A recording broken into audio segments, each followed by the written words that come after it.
Hello, and welcome to episode 70 of TBR, the To Be Read podcast, where we talk about the books we love and the topics that interest us. My name is Patrick Stemp, and as always, I have Jamie Maltman and Michael Ronn here with me. How you guys doing? Great. How's it going, Patrick? Good. And tonight we're joined by guest author David Bruns. How are you, David? Good. Thanks for having me. David is the author of, well, many things, but one of them being Weapons of Mass Deception, his newest book, and we'll talk about that a little bit later. And in the meantime, we're going to start with our weekly roundtable and talk about what we've been reading over the past week. And David, as our guest, do you want to talk a little bit about what you've been reading recently? Sure. I've been writing full time for about 2 years now. So when I've always been a big reader, but when I started writing as a full time gig, I really got sort of very deliberate about my writing process. So typically, I try to read 3 books, not simultaneously, but 3 books at the same time. I try to read a craft book, and the one I'm reading right now is called The Story Grid by Sean Coyne. Great book. It's sort of like a graduate course in editing. Sean Coyne is a guy who works for Black Irish, or I guess is part owner of Black Irish Publications now, but was an editor for a big New York firm for I think 25 years and handled all kinds of people. And just a fabulous book. It's really down into the nitty-gritty of editing. Really good read. Very, very detailed. I've been going at sort of chapter by chapter for like the last 2 months. I try to read a nonfiction book, and I have a secret penchant for presidential biographies. And I'm reading The Bully Pulpit by Doris Kearns Goodwin, which is about Teddy Roosevelt and William Howard Taft, who was a close friend of President Roosevelt's, and the muckraker journalists of the early 1900s. So really interesting book. I'm in like the last 50 pages now. And then of course, I read something fiction, usually in the same genre as what I'm writing. What I'm reading now is Constitution by Nick Webb, I think his name is. It's book 1 of a trilogy called The Legacy Fleet. He's currently a very hot commodity in the space opera area. He's got the same agent as Andy Weir. Cool. And it's kind of like reading Star Trek New Battlestar Galactica mashup. It feels very familiar. It's very heavy on the science fiction tropes. Aged battleship, Earth is under attack. Only the Enterprise can save her, except in this case, it's the Constitution. Very fun, very fast. It's not exactly the most original piece of fiction, but if you're just looking for some sci-fi escapist, fast fantasy, it's actually very good. It's a very easy read. Cool. And what was that one called again? Sorry. It's called Legacy, and Constitution. It's book 1 in the Legacy Fleet series. He's actually a scientist, and he gives a lot of astronomy type real actual details. So it's a good fun read. Okay. And I've heard that the Story Grid mentioned. In fact, I think Michael, you've mentioned that book before, haven't you? Yeah, but Jamie and I both. Yeah, I've heard that recommended so many times now. I think it's probably time to pick it up. Yeah, it's definitely. Yeah, it's maybe not yet for you though, Patrick. Depending on where you're at with your editing. I think it's something to read while I'm working, not instead of working, for sure. Yeah, it's definitely. I was going to say before, it's definitely a right brain person's book. It's very, very in depth. He breaks down every single scene into its individual components, and he graphs them, and he assigns positive and negative values. And I'm just about done. I think I want to like the last chapter now. And I was really glad to see him say, don't try to do this when you're outlining your book because you'll drive yourself crazy. I'm thinking, thank God, because I mean, really, it's some pretty gruesome detail. Mm-hmm. Yeah. Okay. So, Jamie, how about you? What's your weekend reading look like? I have 1 book, but I have 1 book finished. So I did finish The Feast for Crows, book 4 of The Song of Ice and Fire. So, Is that why it looks like you haven't shaved in a few days? Yeah. That's it. No, actually, well, I did. I got to like the last 75 pages last night. So yeah, I did. I hit one of those like stay up too late, kind of threw my schedule off today because I was finishing a book. But it was interesting because at the end he actually does say, meanwhile at so-and-so, like, just as the next chapter heading, and then says, oh, actually, no, it's me, George R. R. Martin. No, this is the book where, I had way too much to write in this story, so instead of just splitting it halfway through, we decided that we'll take everything happening in this area and this area and this area to these people and make it this book, and then the next book is everything happening to everybody else at the same time.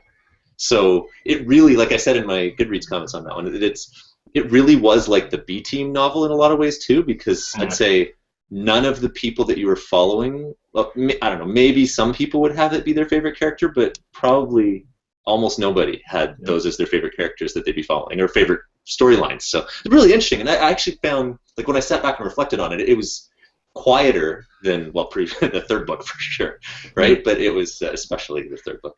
But it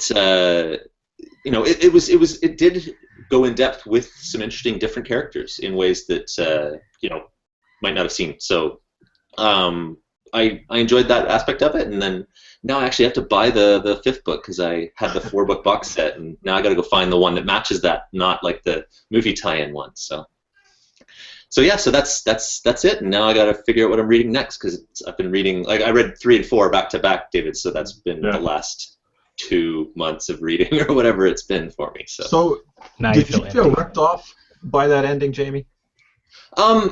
Because I'd known that was going to be coming along, because I'd read about that whole way that he'd split it somewhere. No. But otherwise, like, it's not a complete book, and it's not like, it's basically a bunch of stuff happening in the world, and that whole book was a bunch of stuff. Now, he bookended it somewhat with the prologue and what happens, and he did. There were some stories completed, so that made sense as well. But it was certainly not the ending of book 1 or the ending of book 2 or the ending of book 3. So I didn't know that was coming. Yeah, and you'd feel ripped off, I'm pretty sure. And I read it, and I was like, what the heck? How is that fair? There's like another 800 pages to go. Yeah, especially if someone had to wait another 2, 3, 4 years or whatever it was for that, that would be painful. That's what I was going to ask. Like, did you read it when it first came out, David, or did you read it? No, I read it about a year ago because I was trying to stay ahead of the series. And I thought that by reading, that's book 4, I think, by reading book 4, I'd be staying ahead of the series, and then I found out that I'm not, because the series jumps around with different characters, so you're actually into book 5 on the series. Okay, so that makes sense. I was a little annoyed about that. Because it's funny because I've been trying to catch up myself and not sure, because I just avoid spoiler stuff anyway, so it's really hard to know where exactly things are. So that makes sense now that I'm here and know that I am now. Another book behind, but that's okay. It's not like I'm going to be watching it around the house anymore. 2 little kids. How about you, Michael? How's your week? It's been pretty good, in terms, if you would call it a good non-reading week. Actually, I've been reading a book called Triggers by Joe Sugarman. Have any of you guys heard of that? I've heard of it, yeah. Yeah, it's apparently like the internet marketer's Bible for copywriting and writing magnetic titles or descriptions or you name it. Yeah. And I've been reading that just because I'm trying to beef up my copywriting a little bit. So that's been pretty good so far. It's I'm not that far into it, but it seems like every internet marketer and their brother mentions this book, so I figured I'd give it a shot. So I can probably report on that next week. And then also been doing a lot of reading, like blog posts and stuff on video editing. So I'm going to be getting into video here pretty soon, and so trying to learn more about it and how to actually do it, and tutorials and cuts and audio and lighting and all that stuff that comes along with it. So cool. That's been my week so far. Are you using Camtasia or something else? Or I'll be using ScreenFlow. Okay.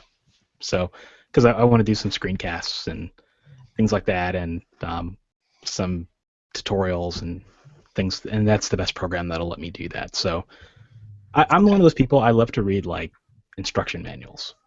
So, like when I get a new program or software or anything really, I just like to tear open the instruction manual and read it. I can see that too. Like, and sometimes you can save yourself a little money there too. Like there's the Scrivener for Dummies book, for example. Yeah. But really, if you just open the PDF that comes with the program, it's all in there. If you go looking for it. So is that your week? Yeah, that's my week. Okay. Instruction manuals. I have those. I have these phases where like I binge read fiction and then I binge read like technical stuff. So. I'm in one of Okay. those seasons. How about you, Patrick? Well, let's see. Before I get into what I've been reading, I have to ask if anyone other than myself has gone to see The Martian yet. Not yet. No? I have Have not. not, Three unfortunately. no's. We'll have to I'm, turn. I'm, I'm, I I was I'm dying actually. to see it. I just have my little one. It's kind of hard to get away.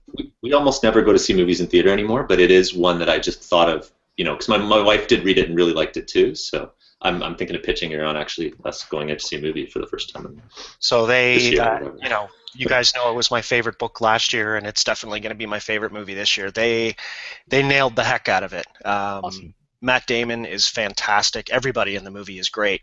They nailed the humor. They cut a whole lot out of the book. I mean, they had to, but nothing's missing.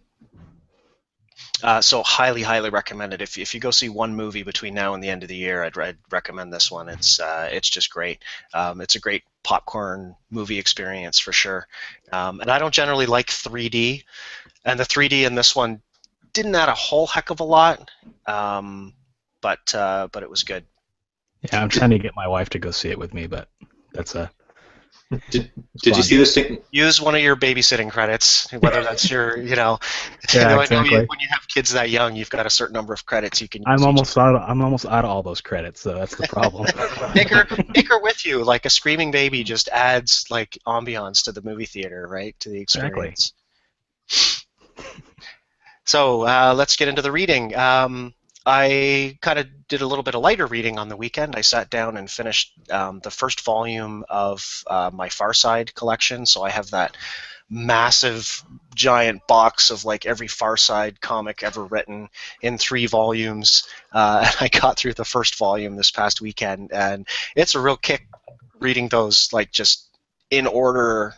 Read 2 or 3 years of them in a row. It's really interesting to see. And I swear sometimes I'll read a joke that I swear I saw like 6 months earlier. You wonder if that's a mistake, if he had this joke stuck in his head and forgot that he'd already written it and the editor didn't realize. And I'm continuing to read Firefight by Brandon Sanderson, so I'm hoping to have that finished for next week. I spent a little bit of time with 1 Year After, which is the follow-up to 1 Second After, that William Forstchen book, where America, as far as they know, has been attacked by an EMP. They don't know who attacked us, or that the states. If it's only been the states, it's been attacked. This book picks up a year later. So after the events of the first book, the government and the military are trying to kind of put things together again, and we get a little bit better sense of who it was that attacked and what the state of the rest of the world is, kind of in the beginning of the book. And it looks like the book sort of picks up where the government is now basically instituted a draft, and they're kind of forcing all of the youngest and strongest and best kids out of these little communities to join the army that wants to sort of take back some areas of the states that have been overrun. I'm enjoying that so far. And I also did a little bit of reading of David's book, Weapons of Mass Deception. And with that, since that's the last book I was going to talk about, we can kind of get into our overall topic, which is just kind of learning a little bit more about David. And so so Weapons is obviously sort of military fiction, thriller. Not the kind of thing that I would normally read. I'm loving it. I'm not all that far in. I'm maybe 8%. And I like very well written. And you wrote that with another author, right? Yeah, so I had finished. So when I started writing, I was between jobs, and I was looking for something to do, and my wife said, you've always said you're going to write a book. Why don't you write that book? Because I was driving her crazy.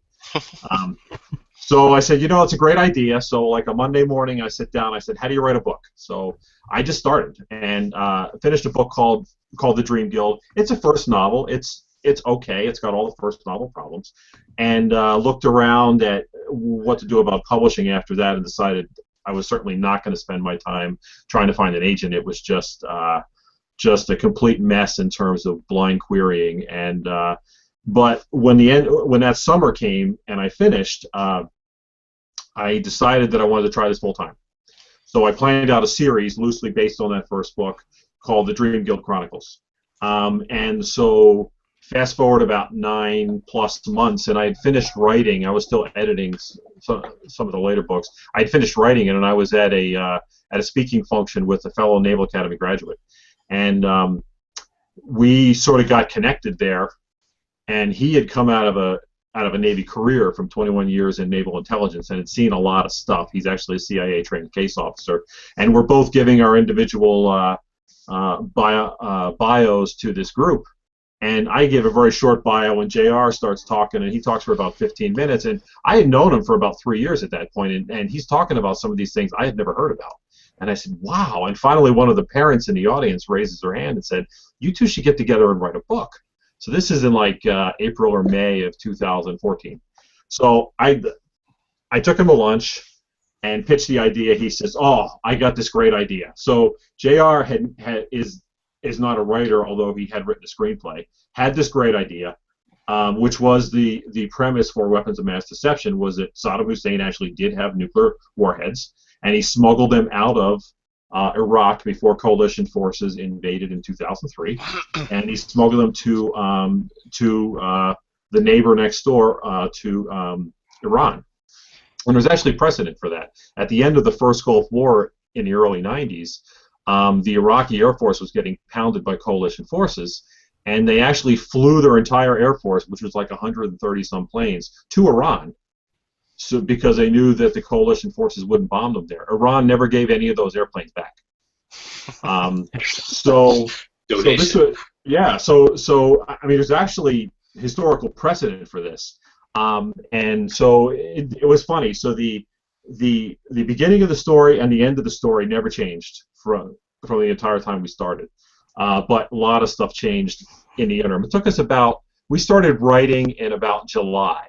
The way we worked was I actually did the writing, JR did most of the plotting and the research, and it took us about 3-ish months, 3 to 4 months to write it, and then we did a beta reading process. I was listening to some of your past podcasts, and actually one of the things you were mentioning was, capturing somebody's emotion at a high point in the book. And I think you're talking about using like emojis or something like that. So when we did the beta copies, we had 12 beta readers, we actually inserted pages into the book that says, okay, you're 20% of the way, tell us in one sentence how you feel right here. Are you engaged? Nice. So it actually worked out really, really well. So we did another rewrite after the beta reads, and then sent it to a professional editor. Then we actually did a Kickstarter program in March, and we really wanted to fund a really high-end hardback collector's edition, which turned out really nice. Actually, well, I got one right here. It looks like this. So custom cover, awesome. The whole shooting match. Anyway, it launched in May. It's got about 50 reviews, I think, on Amazon now, and we sell a few copies a day. I mean, it's not like a barn burner. But we've been really gratified by the reviews, especially the ones who say, "Oh, this is like reading early Clancy," because that's probably the nicest thing you can say to me. Because Hunt for Red October is one of my favorite books of all time. I was a submarine sailor, and probably the reason why I'm a submarine sailor is Hunt for Red October. It came out actually when I was a midshipman at the Naval Academy, and I actually met Tom Clancy. He was still selling insurance at that time. He had just released Hunt for Red October, and he was kind of a nobody at that point. And it was a mandatory thing that I had to go to for this class. I actually got a signed copy, early copy of Hunt for Red October that sadly I lost in a move somewhere over those years, unfortunately. But that's probably one of the nicest things anybody can say, is that it's just like reading early Clancy, because he was an idol of mine for a very long time. And so you've been through some of the experiences that are in the book, like reading about is it West Point? It's the Naval Academy, yes. Right. Okay. And so is that where you went to school? And yeah. So JR and I are both Naval Academy graduates. We didn't actually know each other when we were there. We were in different classes. But yeah, those scenes were particularly fun to write. I like the and I'm assuming these are the flipping of the silver dollar to the first person that salutes. Oh, absolutely. You graduate. That's absolutely a real thing. And yeah. So it Yeah. adds a lot of flavor to the story. It's really cool. Um, so um, one of the questions I had, so you weren't writing you write full time now. Mhm. And how long were you writing before then? Like before you kind of went full time? So I actually just wrote the one. I mean, I've got, I don't know, 3 or 4 unfinished novels in a drawer that I've tried over the years. I'm actually very much a single task person. When I was working, I had some pretty high-powered corporate jobs, and I just never had enough brain power energy to devote to writing and to job and to family all at the same time.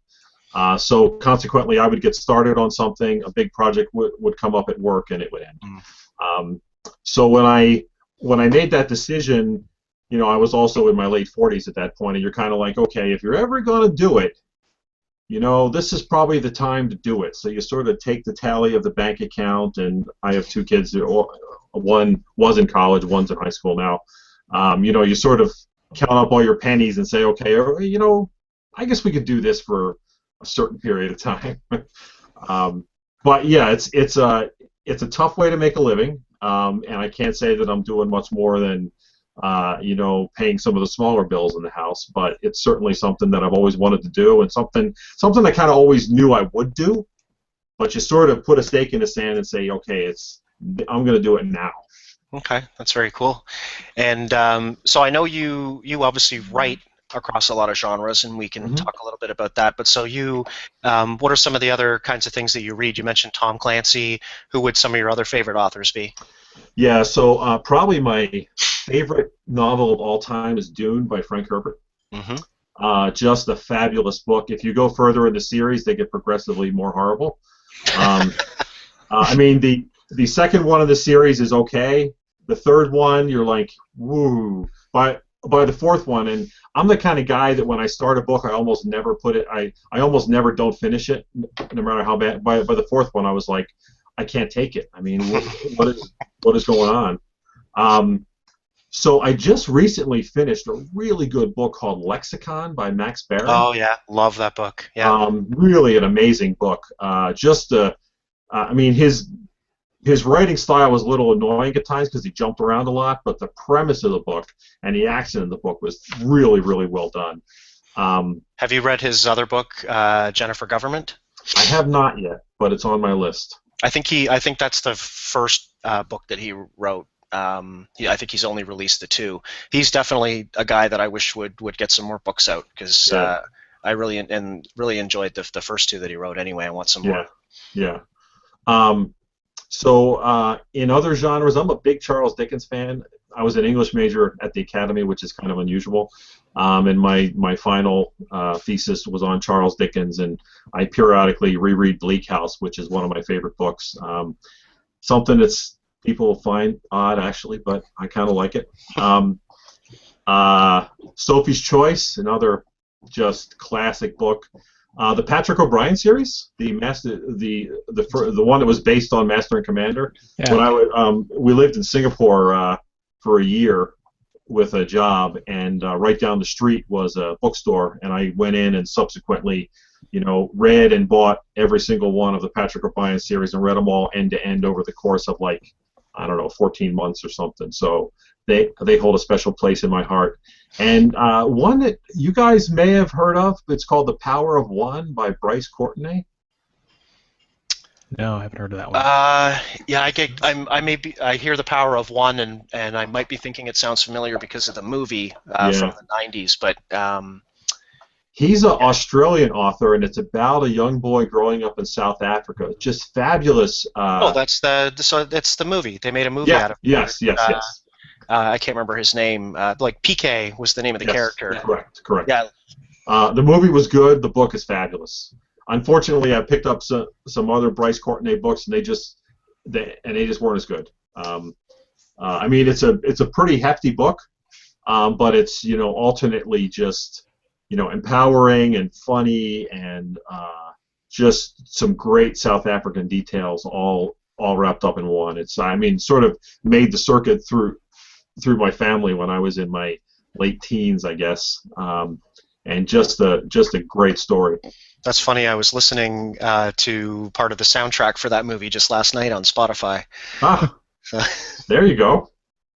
Yeah, we should introduce you to John L. Monk if you haven't met him already. He's a good friend of the show. You guys have very similar reading interests. The Master and Commander. Yeah, my reading interests are all over the place, but I mean, basically, if it's a good story with solid characters, I'm in no matter what the genre is. And actually, if you take like the Master and Commander series, what does it is that character bromance. Because reading Patrick O'Brien, he's very tough to get into. He has a very obtuse way of writing, at least I found.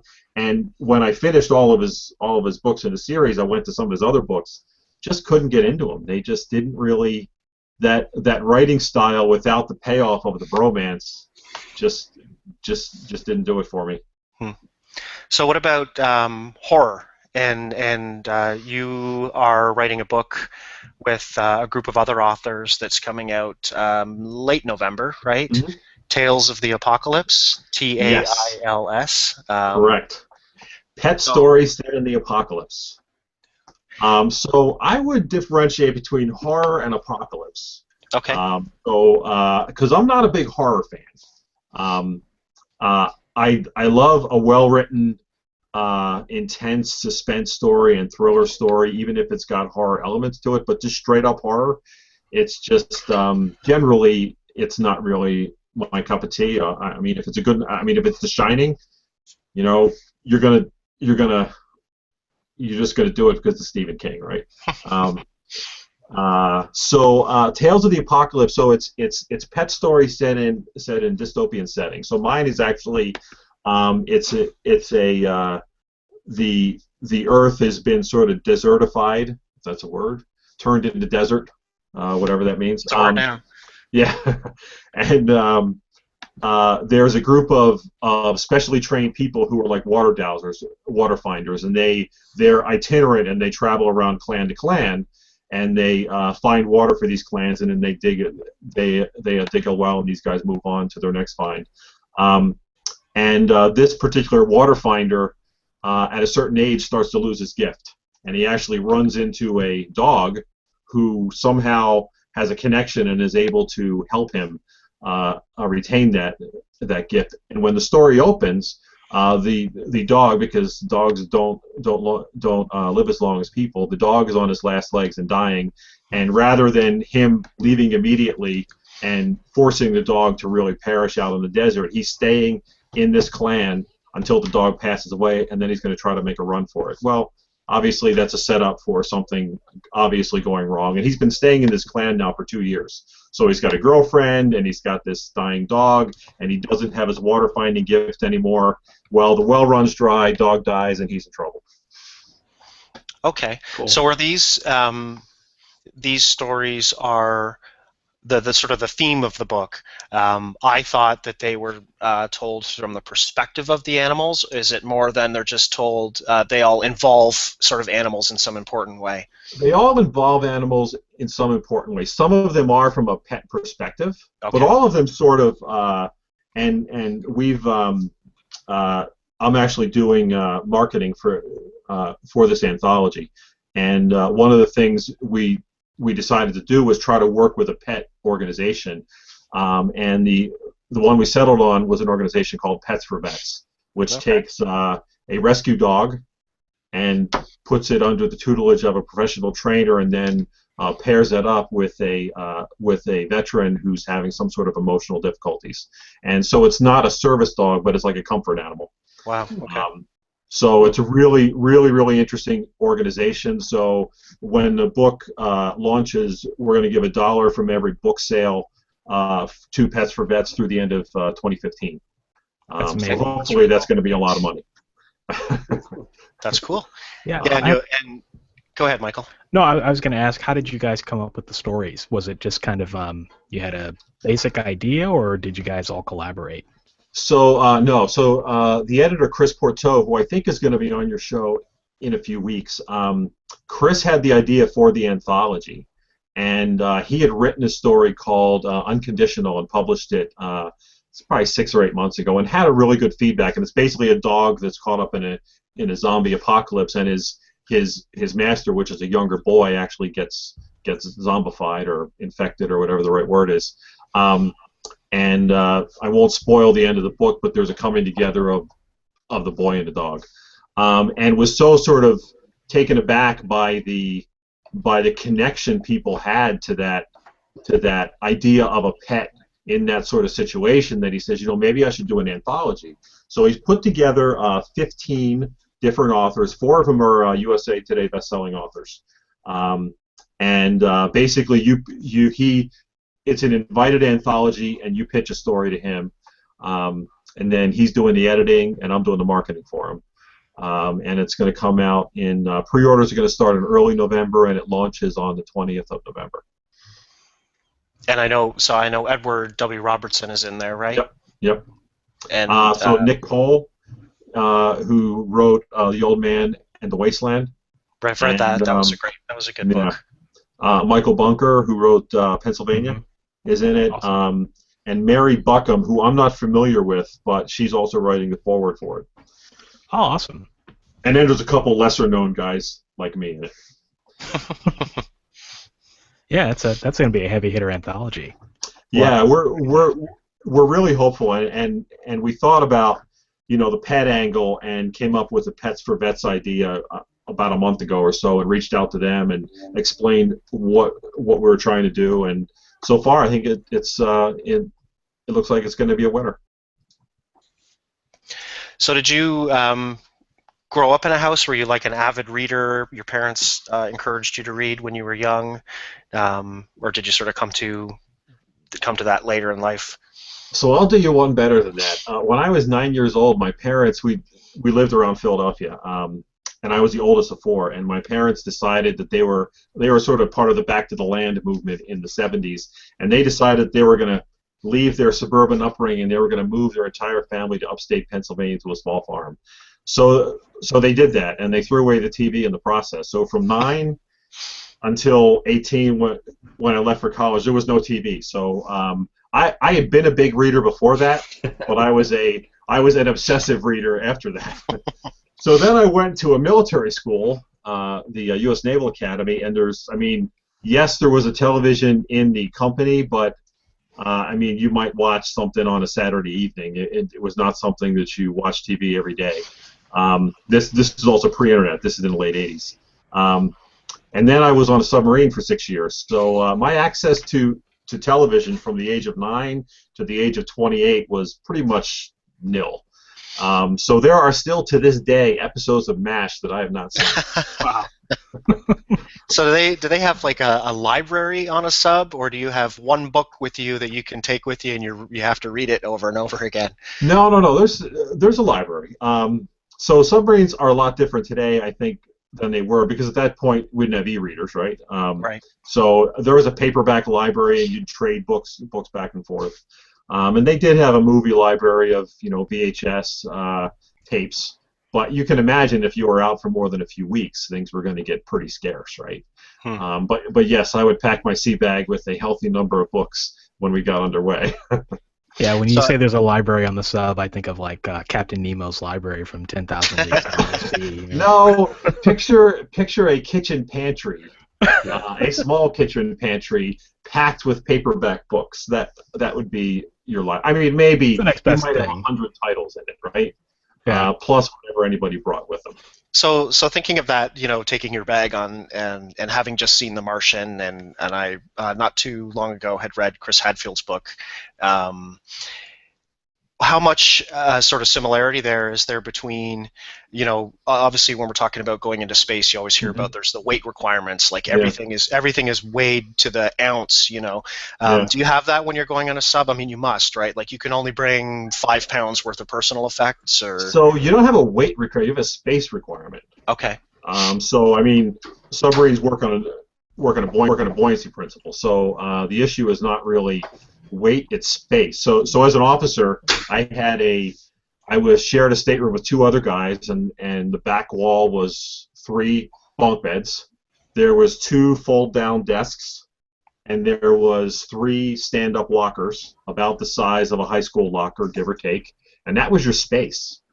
Enlisted guys had they were also in bunks, but the bunks lifted up. So, and your space was the space underneath your bunk. So about, probably 6 inches deep and 6 foot long by 3 feet wide.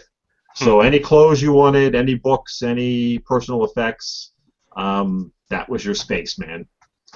Can you throw out the mattress and like sleep on your books? Well, I suppose you could. Actually, when you leave port, if you're going out for a long time, you go out and you pack the ship with cans of food. So in the berthing areas, the floors are lined with cans of food, and you eat your way through. Oh wow! So for the first few weeks, you're walking on, big industrial-sized cans of tomatoes and whatever, right? Sitting down like pillars, and they pack them end to end all the way through, and you walk on that, and as you eat your way through, you're walking on the linoleum again. For real, and I think they still do that too. I mean, it's been a while since I got out in the mid-'90s, but the class of boats that I was on are still out there now, so I'm sure that they're still doing that. Oh, that's interesting. I'm actually curious to see now. Like I said, having only read sort of the first, tenth of weapons, to see if they end up on a submarine and if there's details like that in the book. So unfortunately, there is no submarine in weapons. Oh, okay. Now in book two, we will have a submarine. I have a hard and fast promise from my co-writer that I actually just wrote my first submarine story ever and published it in an anthology in July, I guess it was. It's called, the name of the story, which is actually the first part of a serial, is called Voyage of the Orca, and it's about a submarine that's tasked to go to the North Pole, punch through the ice, and rescue some scientists from a research station. And something happens at the research station, so it's like Ice Station Zebra meets 20,000 Leagues Under the Sea or something. I heard somebody a couple weeks ago dissing the whole this meets that review kind of thing, so I just thought I'd throw that in. But we will definitely have a submarine in the second book in the WMD series, which we are just now starting to write. We've been researching that for the past couple of months, and we'll start writing probably the 1st of November. I'll start drafting.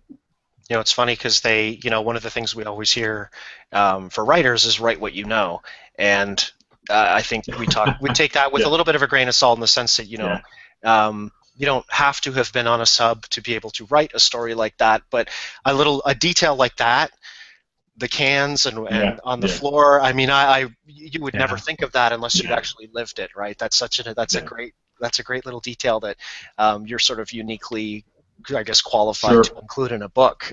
So that's pretty cool. Yeah. So did you guys read or see Interstellar? No. I haven't seen it yet.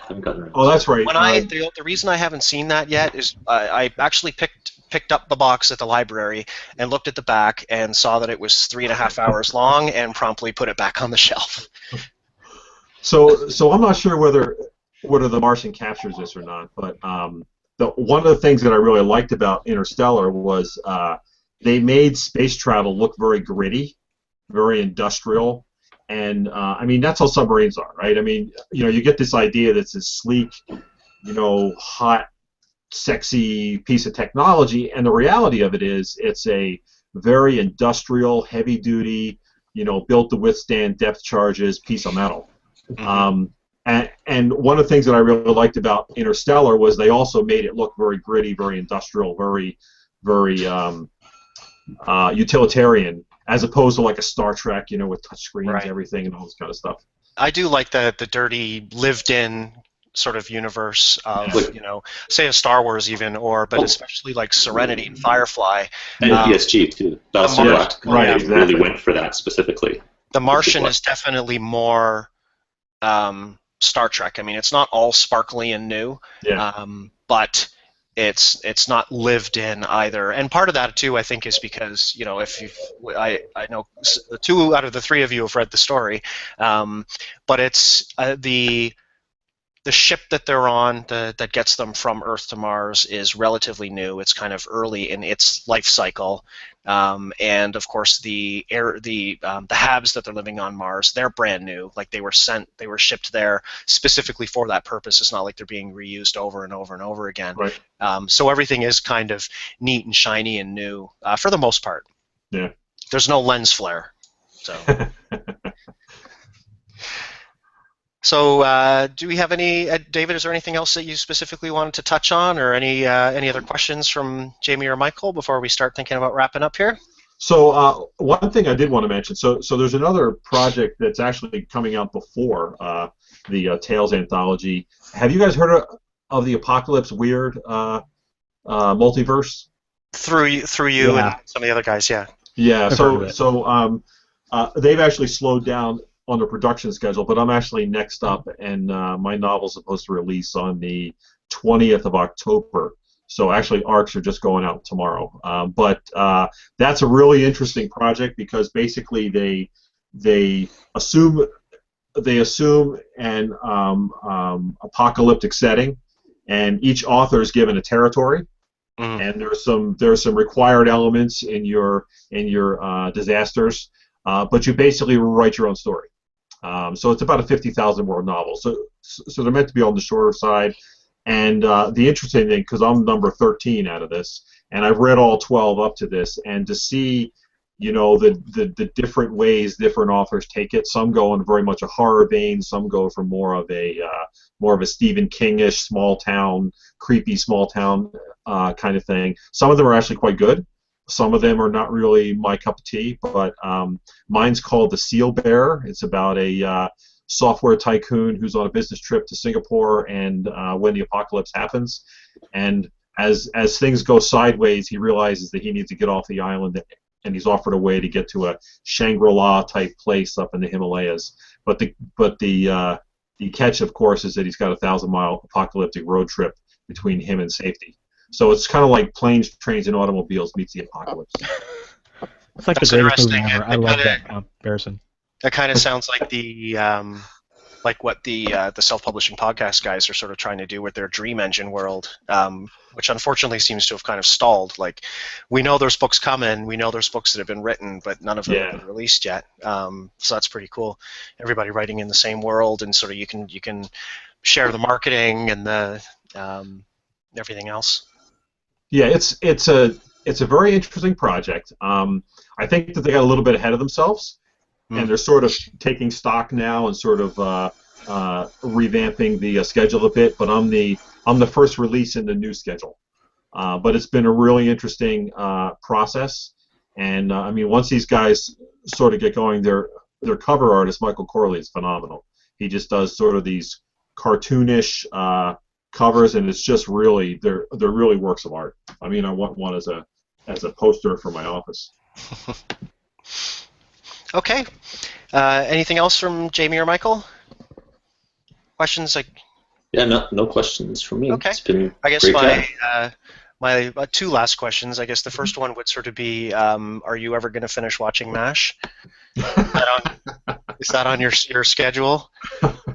No, I mean, I have not planned to do a specific MASH run through, a MASH marathon. But occasionally, if I'm at the gym or something, and I put on reruns, and a MASH episode shows up, I'm like, oh, I haven't seen that one yet. So it's new to me, right? Yeah. And so, final question would be, where's the best place that people can sort of connect with you online, sort of find you and follow your work? Sure. So my website is davidbruns.com. Last name is Bruns. And if you go there, you can get the first book in the Dream Guild Chronicles and a companion story to Weapons of Mass Deception as sort of giveaways if you want to join the mailing list. Otherwise, all of my work there is listed there, and links to get things, as well as a little bit of background.